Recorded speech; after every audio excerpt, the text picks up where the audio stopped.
My brother, he had a 70 Superbird that he restored in original condition. And he said, I would like to build a race car Superbird. I thought, man, that'd be a cool idea, you know.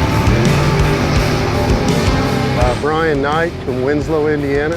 The build actually took us about 6 years, obviously, because everything's so expensive.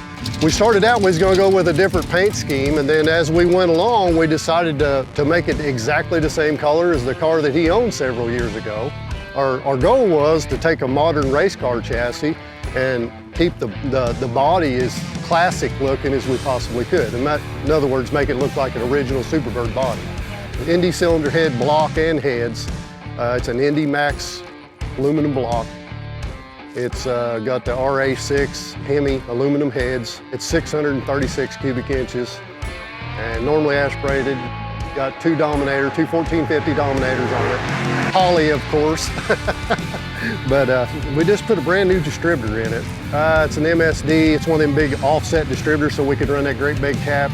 JBM Race Cars out of Boonville, Indiana actually built the chassis, and actually been in the process of making plans to putting a blower on it next year, you know.